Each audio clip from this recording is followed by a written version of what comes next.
couple classes in here with us. So once this announcement stop, I'll let you know here, and I'll let you we'll let you go. I'll introduce you and all that good stuff. Okay. You might be able to hear these announcements over. Is that it? They ended. Okay. All right. They just ended, so we're ready to go.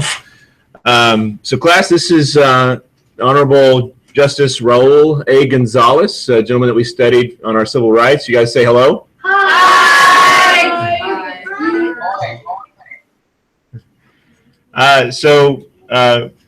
Your Honor, we'll just have you give us a little background here, and then maybe open it up to some questions with the students.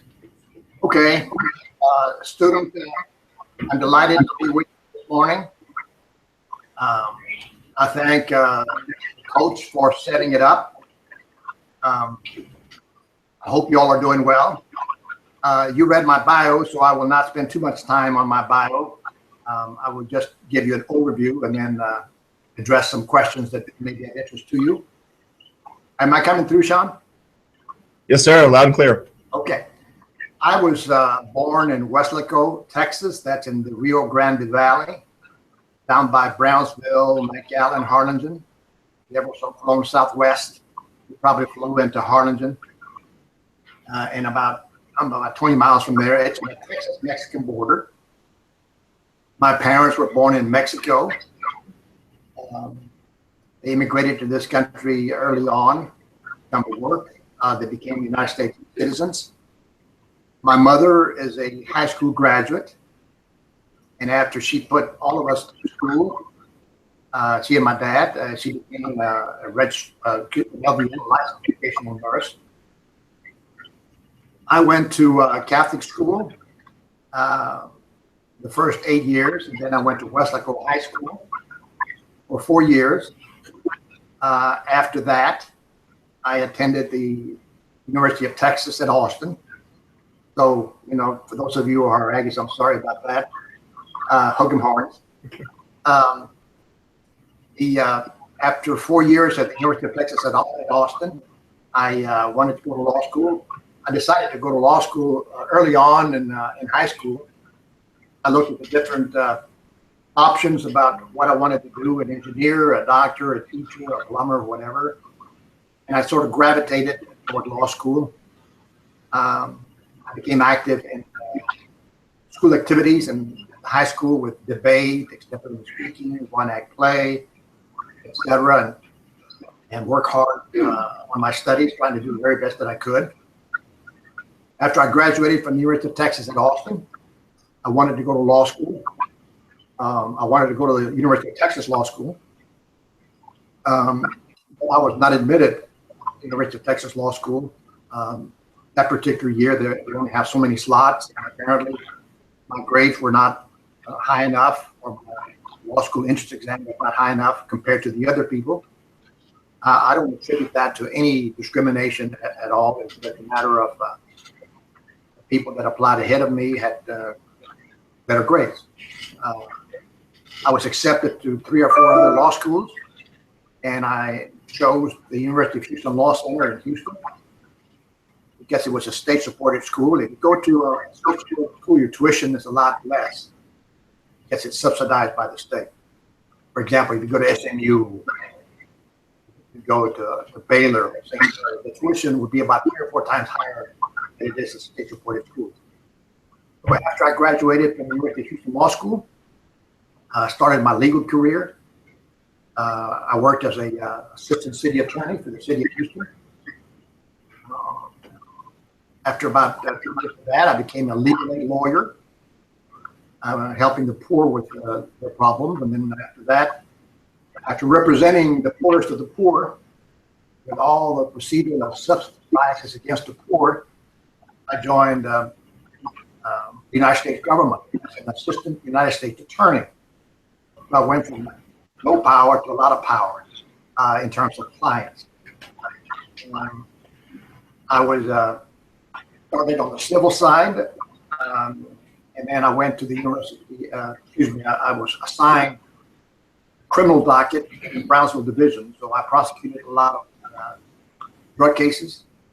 marijuana cases, tons of marijuana, heroin, illegal entries, bank robberies, and crime in the high seas.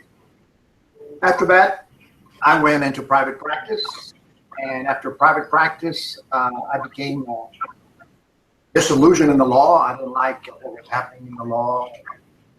There were unethical practice among some lawyers. So about that time, I had a religious conversion experience, and I started to think about what it is that God is calling me to. And after a lot of discernment and prayer and talking to my wife and friends, I decided that I would try to be a judge. One of the things that may interest some of you is, how do you become a judge?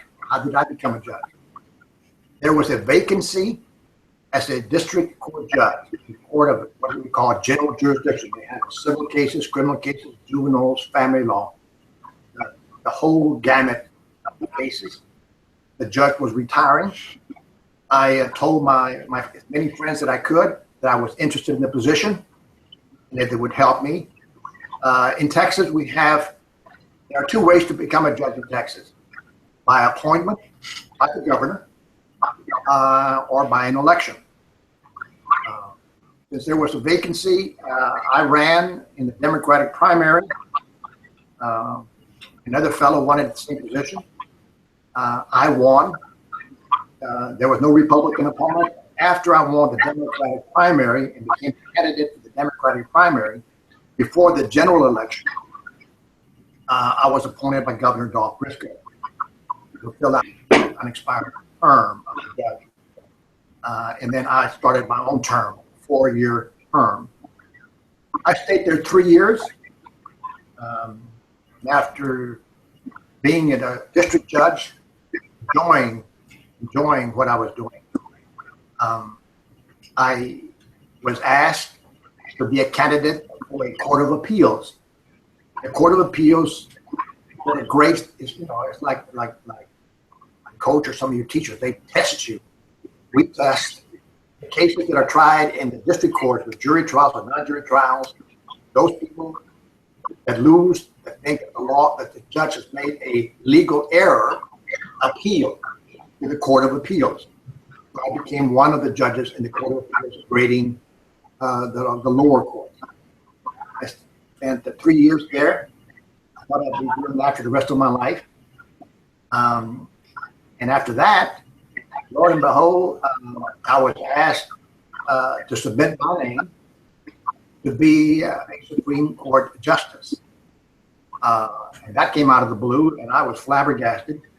I didn't think I was smart enough to be on the Texas highest court for civil matters. I didn't consider myself capable or smart enough. I could think of a lot of other Hispanics that were more qualified than I. Up to that point, there had never been, in the 200 years of Texas history, or however long it was, there had never been an Hispanic on the Texas Supreme Court. There had never been an African American as well. So when the governor's office floated rumor that he was looking for qualified candidates, qualified Hispanics, there was 10 to 12 people that came forward to appoint me. I was one of the ones that raised my hand and appointed me. So the process works as follows. The civil rights organizations at the time, the Hispanic civil rights organizations like LULAC, the United Latin American Citizens, and the United Forum, and other Hispanic organizations, you talk to them, ask for their support. To make a long story short, that 12 people became a short list of 5 to 3 to 2 Hispanics, myself and another Hispanic. The other Hispanic had been a state senator, had been a state representative, had been in the legislature for about 20 years. He had many contacts that I did not have.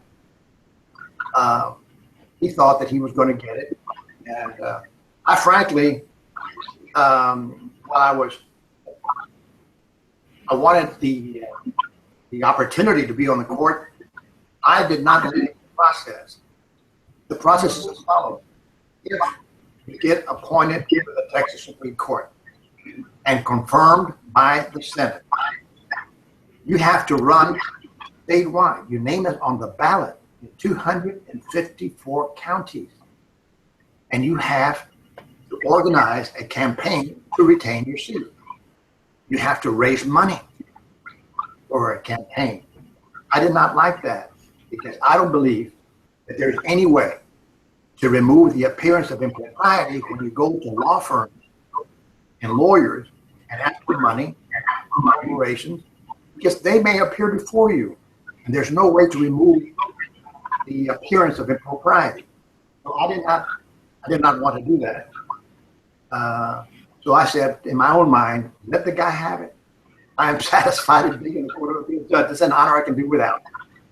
But to make a long story short, the governor this time, Governor Mark White, the other governor that appointed me to the Court of Appeals was Gonzalez, a Republican. So I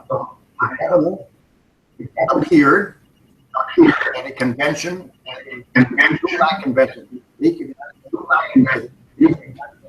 and the group was divided. Some were in favor of appointing me, and some were in favor of appointed by the other person. The governor and his advisors told the group, my decision is to appoint Justice Raul Gonzalez if you will not oppose his election the first time. Whoever got appointed had to run for 2 years. And the governor said, this is a historic appointment. I don't have to appoint an inspector. There has never been an African American on the court. I can make a historic appointment by appointing an African American. So you decide if you're going to oppose Justice Gonzalez or not. So they threw in the towel, and they said that they would not actively work against me. So that's how I became judge. I served on the court for years. I had to run statewide, I had to organize, hold my nose, and ask for money, and do the things I did not like doing. But as one judge explained it to me, in order to be, you have to be a judge first. So if you don't ask for money, you're dead in the water. If you don't mount a credible campaign, you're not going to be a judge. So I have to do what is ethical within the law to become a Supreme Court justice. So that's the story of how I became a judge, by appointment and by election. So if any of you want to be judges, somewhere down the line, you first have to become a lawyer. How do you become a lawyer? Well, you have to start now. Making the best possible grade you can. Grades matter.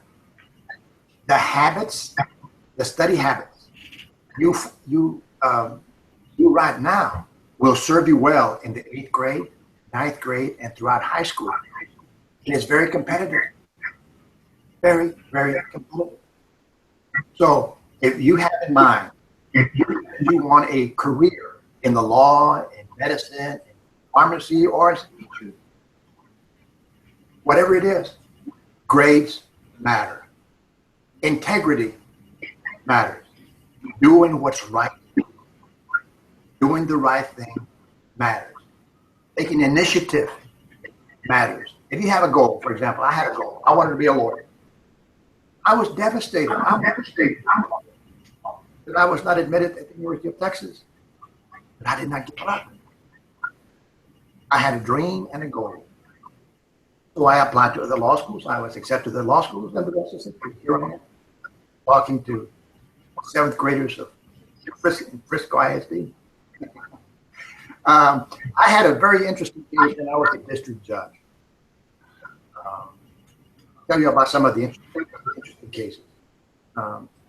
One of the cases that I had when I was a district judge, as part of my work, I handled juvenile delinquency cases. Juvenile delinquency cases are people that are not adults, young people like yourself. If you commit an illegal act, you're going to be punished for what you did. Actions have consequences. Two young people at about a grade level decided it'd be cool to burn down the auditorium. They took some lighter fluid. They sprayed the lighter fluid on the curtains and lit it up, and it caused millions of dollars of damage. They were caught. They were brought to my court, and I had to assess the punishment. I got a stack of letters from teachers, family members, their pastor, that these were good kids, to please give them another chance, not to send them to, not to declare them delinquent. If I did, put them on probation. So I had a choice. Do I send these kids away to the juvenile delinquency jails? And they're not called jails, they're called something else. But you put them away. You take them away from school, and for 2 or 3 years until they become adults, they stay there like a prison. But we don't pay prison because they're not adults. So what am I going to do? How do you punish two young people about your age who did something terrible, even if it's the first time? How do you punish? What would you do? Would you put them on probation and give them another opportunity? If you did, what is the message that you're sending other kids? That you can do something bad like this and just get a slap on the wrist? Or do you put them away as a deterrent to other people who are thinking about doing these things? Say, oh, these kids went to the detention center for 2 or 3 years. So I had to weigh all of these things. So I decided to send them away. That was hard. It was very difficult. I prayed about it. I cried about it in private. Lord, help me to do the right thing. You would have thought that I was the most horrible judge that ever lived, based on the letters that I received from people that said, you lack compassion, you don't have a heart, you did the right thing. But I did the best I could under the circumstances, and I don't look back. And I hope and pray that the kids got out and now are productive citizens. Because when you're a juvenile, that is not like a conviction that will follow you. You know, you can become a lawyer, a doctor, a teacher, or anything that's licensed. And I hope to pray. And I don't know what happened to those kids. So I've talked a long time, and maybe I can answer some of your questions.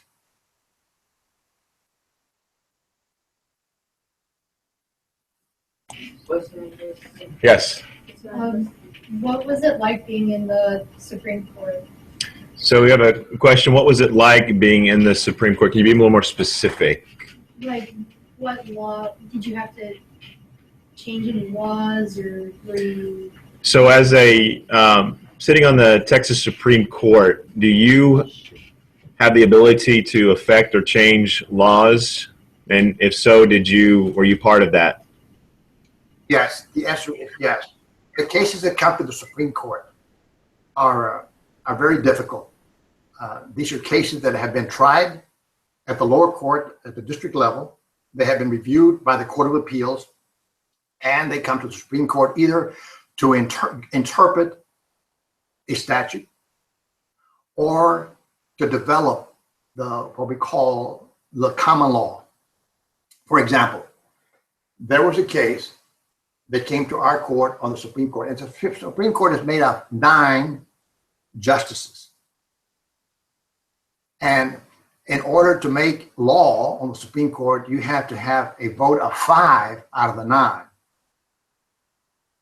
So, and the other justices can, if they agree on the decision, but for other reasons, they can write a concurring opinion.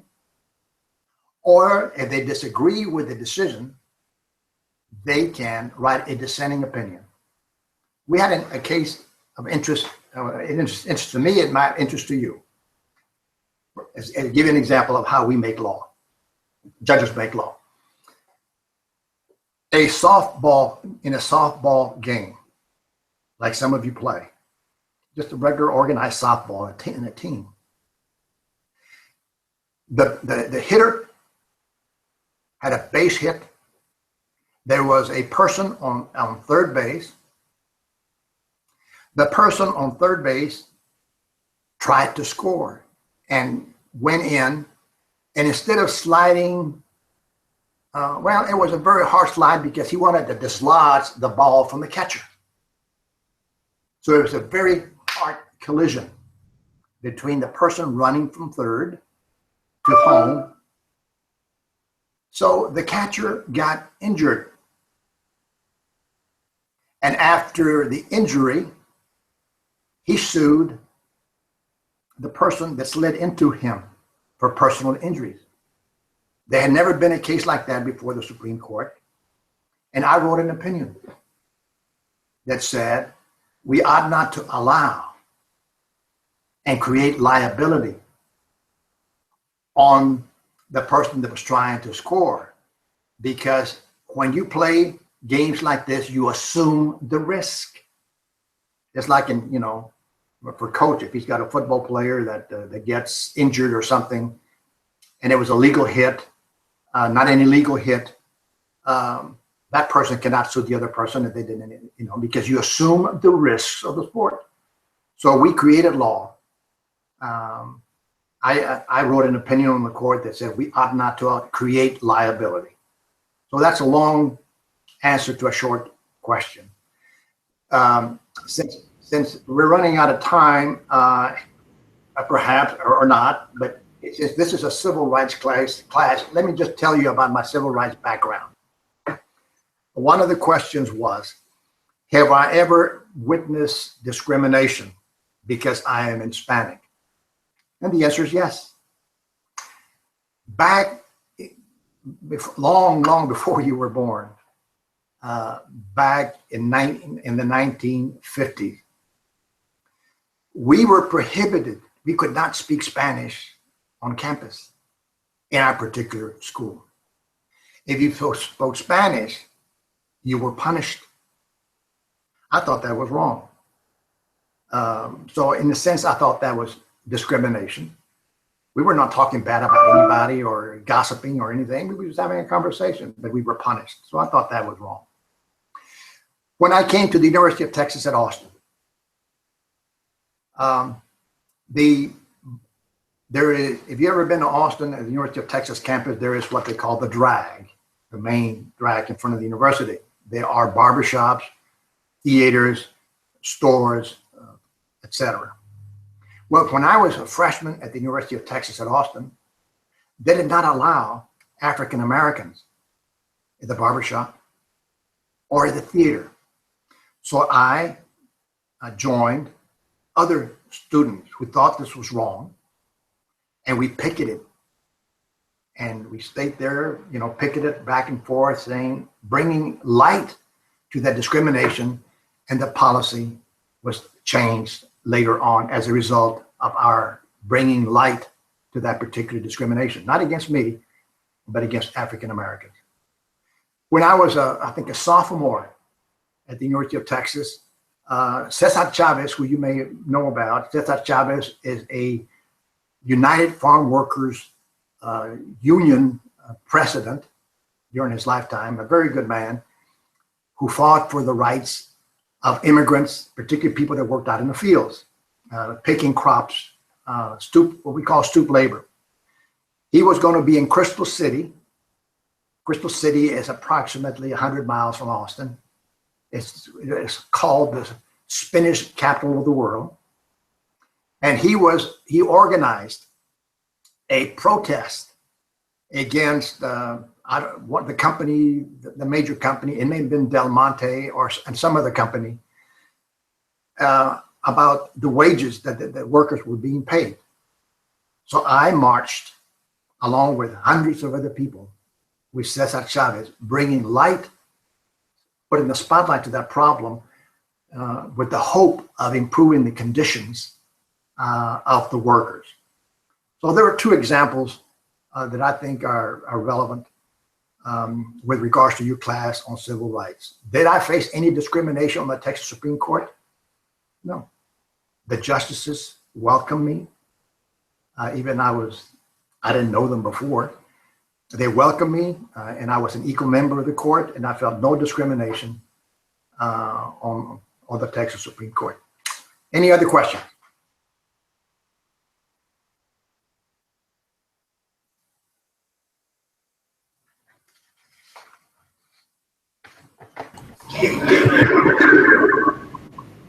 So we had the question, one of the gentlemen asked, he says, based on your experience of law and being a Supreme Court judge, he wants to know, do you feel like is that something that he should pursue? Is that, are you happy with the decision you made? And if so, do all these students feel the same way? Do they feel the same way?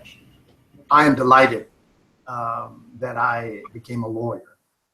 Why did I become a lawyer? Why did I choose to become a lawyer?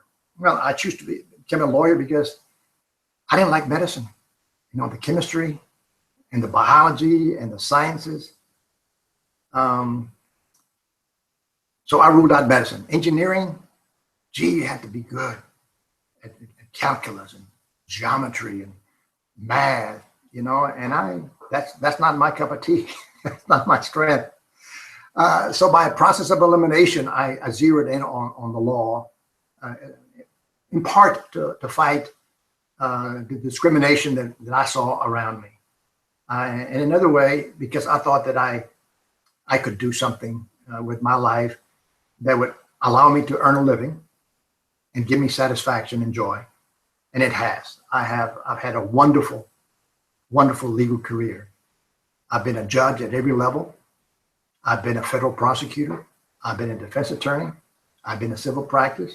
So when you become a lawyer, you don't specialize. You don't specialize in law school. You specialize after you get out of law school. And that is a function of wherever you can get a job. The fact that you become a lawyer does not guarantee that you're going to get a job. The fact that you become a teacher does not guarantee you're going to get a job. Or the fact that you become a coach. First of all, you have a winning record. If not, what have you done for me lately, coach? The people have a very, very short time span or memory. You could have won the national championship or the state championship or the UIL championship one year, but you start going down, well, they're going to find somebody else. So that's the same way in law. If you go to a law firm and you're not pulling your load, if you're not attracting business or you're not doing a good job for your clients, you're going to be let go. So performance and integrity mean a lot. If you have integrity, you have everything. If you don't have integrity, you've got nothing. So I hope that answers the question. If you have an interest in law, I would encourage you to do the very best in school. Make the highest grades you possibly can. Shoot for an A every time. Do your assignments on time. Turn in your work. Ask questions. Be inquisitive. And your counselors there will guide you as you pursue an interest in law. There are some engineers that go to law school later. There are some doctors that go to law school later. There are many different ways to get into law school, or you can go to law school direct. But in order to go to law school, you have to have a Bachelor of Arts degree. So your first goal, if you want to pursue law school, get a BA degree, but the best school you can possibly afford or get into, and then a flood, apply to 3 or 4 different law schools. And I want to wish you well. I hope you become a lawyer someday.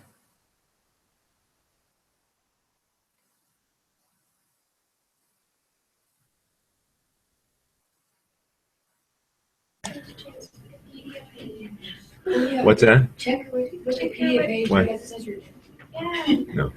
All right, so I think that's all the questions I have for you today, Your Honor. We certainly appreciate your time spending with us, and we greatly appreciate it. Well, Coach, thank you very much for the invitation. And let me just address the students briefly. Coach took the initiative. I'm sorry, hang on one second. Guys, if you are talking, it muffles what he's saying, so we can't understand him. So anytime you make a noise, I can't understand what he's saying. So we got to be really quiet. I'm sorry. Okay, go ahead. I didn't know Coach before. Coach called me. He took the initiative. And I could have very easily said no. And maybe some other people said no. But I said yes, and this is why we're here. So, Coach, thank you for taking the initiative. Thank you for taking an interest in your students. And I think your students are blessed. Frisco School is blessed to have you as a teacher. God bless you. Oh, thank you. Thank you, Your Honor. Appreciate it. Bye-bye. All right, have a good one. Bye. Bye. Goodbye. Well, let me give you a shot of the students real quick. Ooh.